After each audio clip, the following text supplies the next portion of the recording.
大家好，歡迎收睇熒幕八爪魚。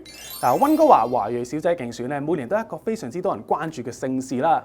而每一位佳麗咧，都喺呢個旅程入面不斷咁樣進步，準備去迎接呢一場嘅比賽。咁我哋每個禮拜咧都會喺 MCVP On Your Mark 呢個環節入面，同大家報道華姐嘅最新動態，帶大家一齊去感受一下佳麗們為追夢而付出嘅努力。咁依家我哋就一齊去睇下 MCVP 面試初選嘅情況先啦。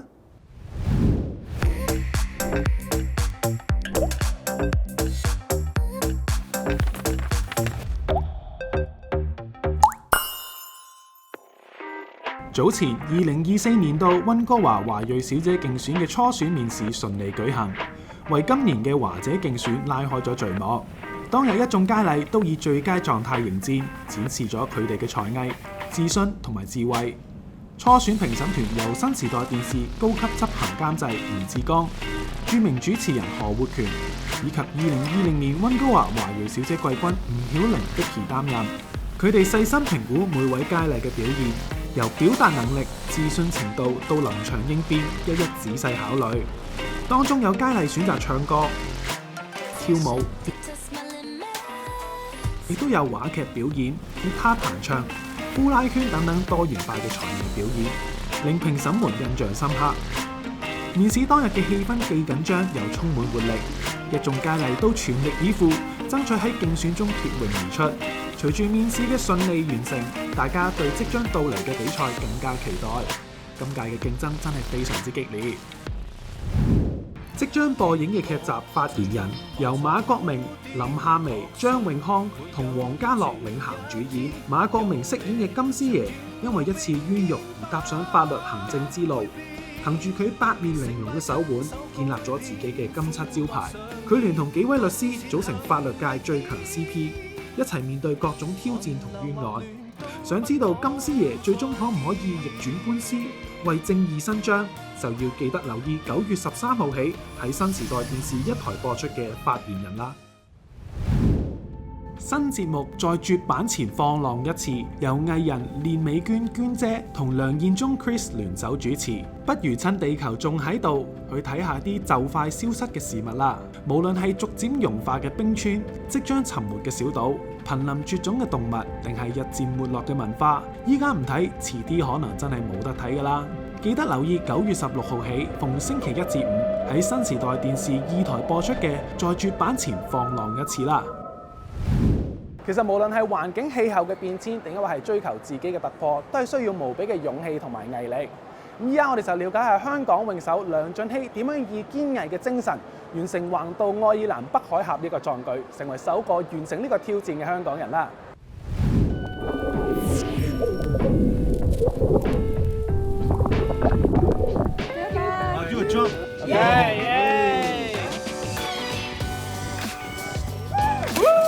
因為最難咧，始終都係即係我不嬲都係有喺度隊嗰度訓練啦。咁我即係不嬲都係訓練開有13到14度水啦。咁其實今次咧跳落去，我諗過咗一個鐘頭之後咧，我相信個水溫應該去到11度到啦。咁嗰陣時其實就好辛苦嘅。咁但係本身即係除咗水溫之外啦，亦都有啲人為嘅問題啦。就係我本身係租咗一啲暖水壺嘅，就點知7支入邊4支都係唔熱嘅水啦。咁變咗我補給嗰陣時變咗好困難啦。變咗我即係頭幾個鐘頭、4個鐘頭咧，都係咁樣啲凍嘅補給啊，個人即係就係出現咗少少幻覺。咁因為有少低溫嘅問題出現咗。咁但係即係好彩啦，咁我隊友都可以幫我即係處理到啦，喺呢一方面。咁佢再調整翻嗰啲補給之後咧，咁叫做stabilize 咗啦，嗰件事即係變咗冇咁惡化啦。咁所以咧，我就游嗰陣時就之後就好咗少少啦，就冇咁差啦。但係都仲係好凍嘅，即係我諗嗰個係冇一秒係過到嘅人。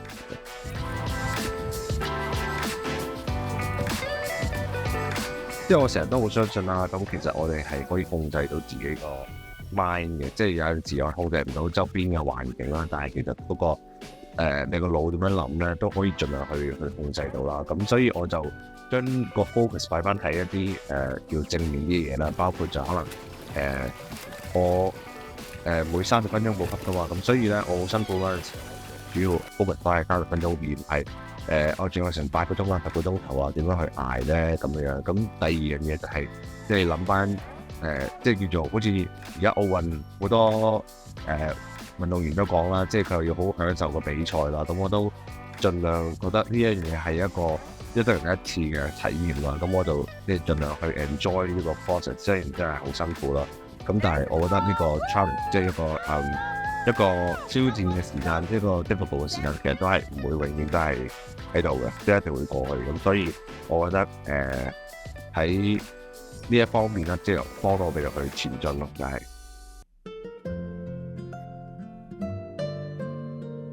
咁我翻嚟香港嗰陣時咧，咁其實我見到好多網民留言啦，咁啊最多人佢講話，哇呢個人係一個青年，因為嗰陣時報紙話35歲青年去遊呢個海峽喎。咁當然啦，咁我覺得好搞笑嘅。咁但係咧，我想講就係話其實更加道出咗我想講嘅嘢，就係我哋唔好俾年齡去阻到我哋去追逐任何嘅夢想啦。咁我覺得無論35歲好、45歲好、65歲好。咁其實如果有嘢係想做咧，咁只要肯花時間啦，同埋亦都係嗰種堅持啦，即係對嗰個即係如果想做嗰件事之後啦，咁要 commit 咗落去咧，咁其實最終咧，如果有努力咧，我相信都係可以做得到嘅。咁我覺得呢樣嘢係最大一個嘅嘢想同大家講啦。智行基金會將於2024年9月22號舉行至善同針織共富共進慈善晚宴，為中國受貧困、疫情或者疾病影響嘅學生籌集教育資金。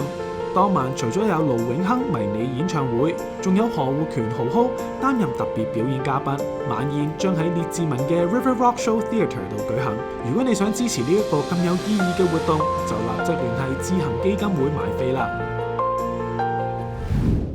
每一個活動喺唔同嘅層面上咧，都會為我哋帶嚟唔同嘅反思同埋啟發啦。咁喺啱啱嘅慈善晚宴度咧，就可以激發到我哋嘅愛心，為貧困學生帶嚟希望。而嚟緊要帶大家睇嘅《從知道與不知道開始》展覽，就可以探索一個充滿靈性嘅藝術世界啦。咁我哋而家即刻一齊去睇下。從知道與不知道開始，係一個充滿深度同靈性探索嘅藝術展覽。展示咗7位藝術家點樣通過作品去探索靈性、感官同埋文化根源。呢個展覽唔單止係一個視覺享受，仲係一個挑戰思維嘅體驗。依家我哋就請出策展人 Zoe Chan 同埋其中一位藝術家車欣惠，聽下佢哋點樣通過作品同大家去了解靈性嘅意義啊！ So it begins with knowing and not knowing actually comes from Deborah Levy's, who's a British author, a memoir that they were writing. They were just going through a divorce, on the brink of building a new life with their 2 daughters, moving into a new place, making a new home. I wanted to have a title that showed somebody on the brink of something new, and I think a lot of these artists are exploring, embarking on a journey, a spiritual journey, and thinking about what they can create through this engagement with spirituality. So we're standing in front of Zoe Cry's installation. Zoe Cry is interested in creating spaces. She was inspired by ancient Greek sort of spaces that were meant for healing and rest. So she wanted to create something that felt where you could sit and meditate and calm down. There are these paintings that she made that are all related to her body. Look like organs or even like skeletons if you look at these closely. So this is Rebecca Baer's installation. It's called Hair as Ritual. She is thinking about the ritual of looking after her own hair. So here we see, these are actually hair extensions that she has used in the past. So she's interested in this idea of the ritual of care.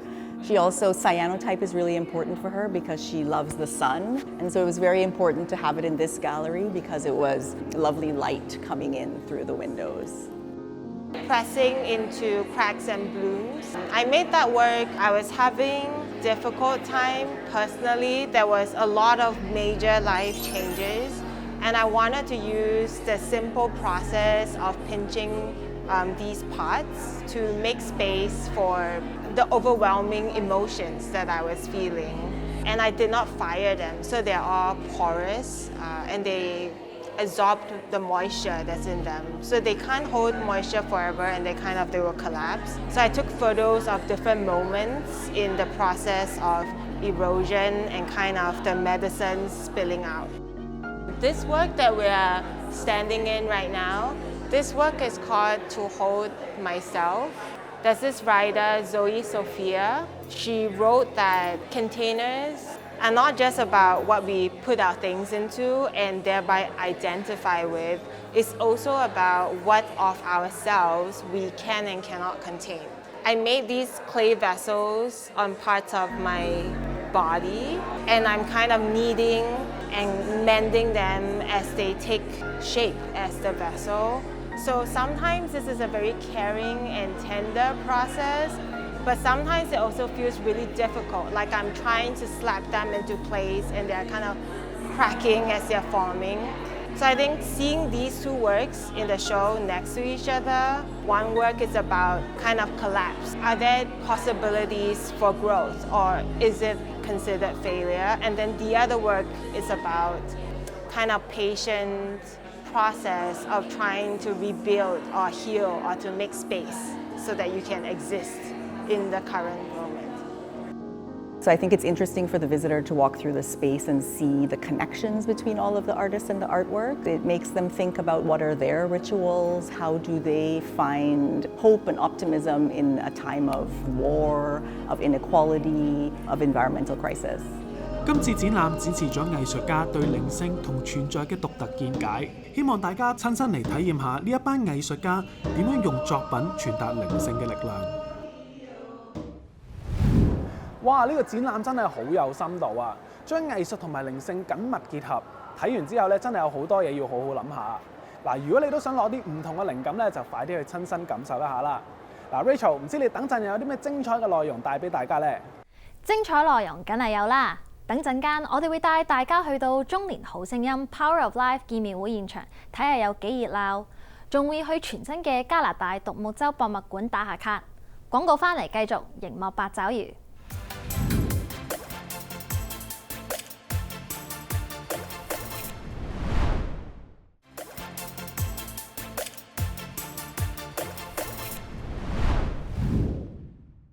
我哋熒幕八爪魚嘅 MCGB and Focus 環節將會為你追蹤2024多倫多華裔小姐候選佳麗嘅最新動向，由官方宣傳片拍攝現場到各樣專業訓練嘅幕後花絮，以及佳麗嘅自我介紹 ，MCGB and Focus 都為你一一呈現。想見證各候選佳麗點樣挑戰自己、發揮潛能、經歷獨一無二嘅選美過程？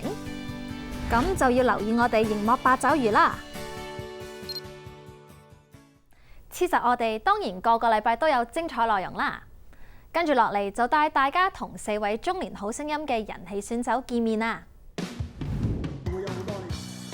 今年3月舉辦嘅加拿大中文電台中年好聲音音樂會，吸引多倫多以及海外過千粉絲參與啊！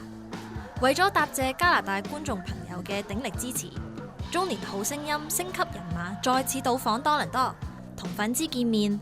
今次更加有雙重份量。第一季及第二季中年好聲音4位冠軍級同實力唱將，包括周吉佩、古卓文、芝谷兒以及顏米高，親臨東方廣場。粉絲有幾瘋狂？睇下現場你就知。無論喺電視機前嘅觀眾，定係現場嘅 fans， 最期待嘅環節，當然就係聽佢哋4位唱歌啦。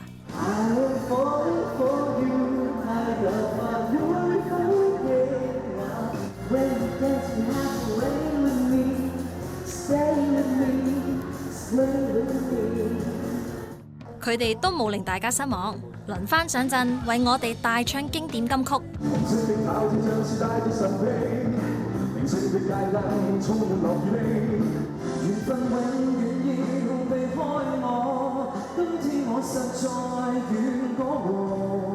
台上落力演出，因為每首歌都代表住佢哋對歌迷支持嘅多謝。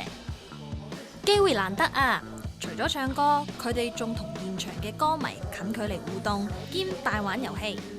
4位雖然平時睇落去斯斯文文，玩起遊戲絕對唔會流力，同佢哋比賽一樣搏到盡啊！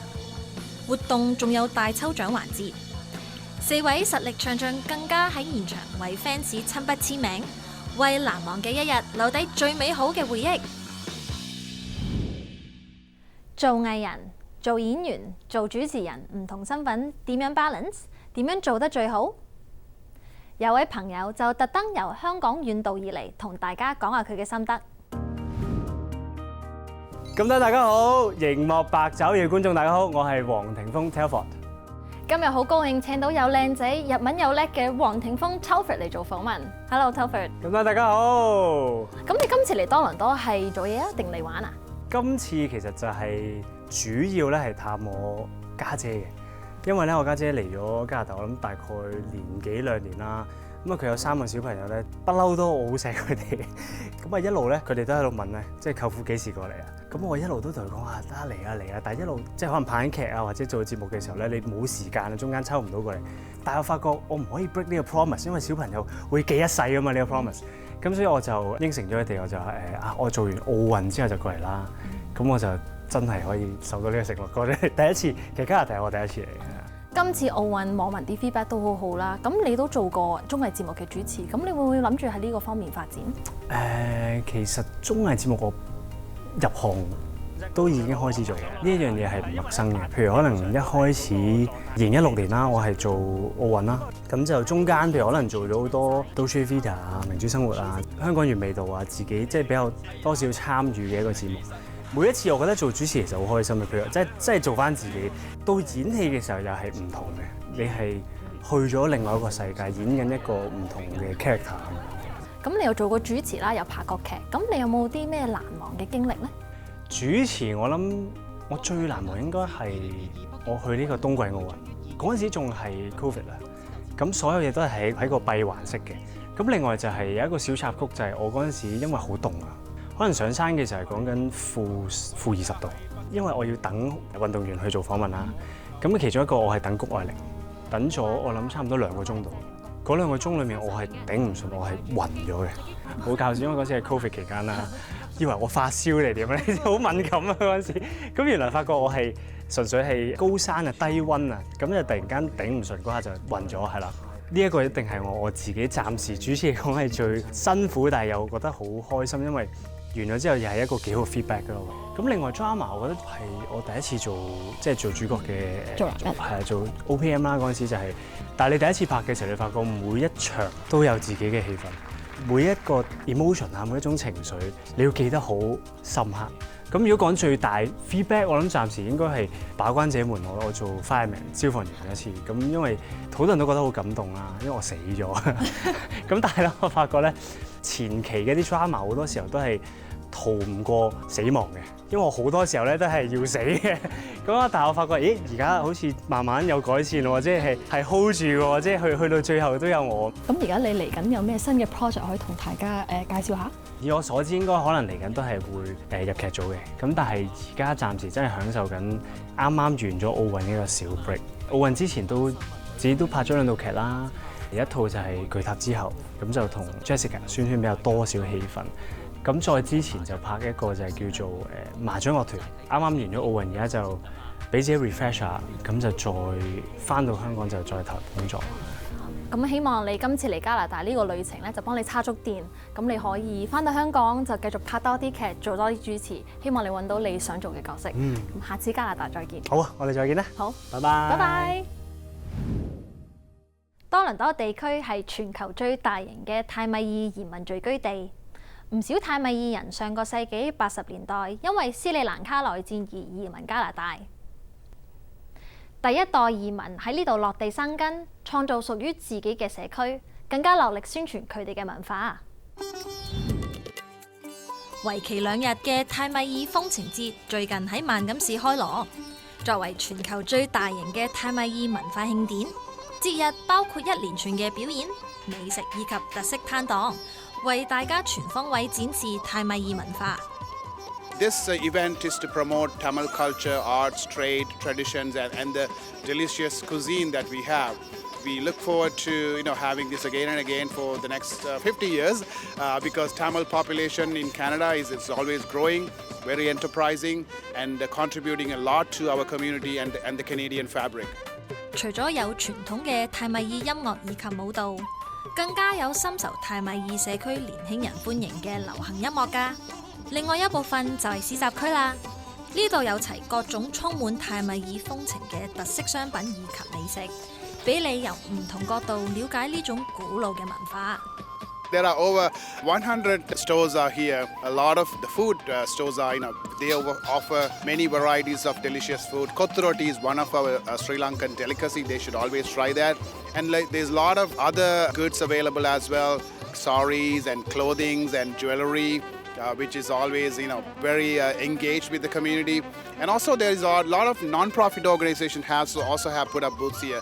They want to showcase, what they do in the background, how they are helping the Canadian community and the community back in Sri Lanka. So definitely, I ask everyone to step into every booth and get to know them, try out different things, and be engaged. I think that's the whole idea of this Tamil Fest, to have that engagement and spread the news and also spread the richness of the culture. 加拿大獨木舟博物館經過多年嘅重建同翻修，終於今年重開啦！遊客除咗可以喺呢度欣賞到全球最多嘅獨木舟收藏，仲可以落水親自體驗啊！全新嘅加拿大獨木舟博物館位於多倫多附近嘅 Peterborough 小鎮，有超過25年歷史嘅加拿大獨木舟博物館，過去一直收藏世界最大型以及最重要嘅獨木舟。Well, the first most exciting component of the new museum is that there's a beautiful home for the whole collection. So in addition to this collection hall here, where there's about 550 canoes and kayaks that'll be here on display, there's another 100 upstairs in a whole different space in our exhibition hall. And then there's a beautiful space for the visiting public with a cafe. So this is a brand new offering. The other major thing that wasn't a possibility at the old museum is that you can get out onto the water. So we have a beautiful outdoor campus with docks and a boardwalk that's fully accessible. You can rent a canoe or a kayak from us. You can get into a guided canoe tour. Or you can just sit on a beautiful bench and enjoy the nature and the wonderful lakeside. 呢度收藏咗超過600艘具有獨特意義嘅獨木舟，用唔同展覽同大家講述屬於佢哋嘅故事。全新裝修以及重建嘅博物館，可以容納所有展品之餘，更加多咗唔少充滿趣味嘅活動俾大家參與啊！ We've also brought our workshop spaces right up front, and so as you enter the museum, you will see our teaching spaces where people are learning how to make something. They could be, well, this weekend it could be wood carving, to carve a wooden spoon. Very soon it's a paddle making course where in 2 days you'll come and you'll carve your own canoe paddle, and then you'll try it out on the water before you drive home with your brand new canoe paddle. Canoe workshops, making, restoration, a whole list of programs, how to camp. How to learn how to camp in the backcountry. We're teaching these classes here too. So this space is a place that offers all range of programming right up front and center. So even if you're not taking a class, you'll be seeing people who are doing something, learning these skills, and it might inspire you to come back and sign up for some classes yourselves. 有機會我都想租翻隻獨木舟，體驗下呢種咁特別嘅交通工具。Gary 有冇興趣一齊啊？ 哇 ，Rachel， 我都想一齊可以玩獨木舟啊！嗱，如果有機會我過去多倫多或者你過嚟溫哥華嘅話，我哋一於就約埋一齊去玩啦。好啦，咁下個星期同樣時間熒幕八爪魚，我哋再見啦，拜拜。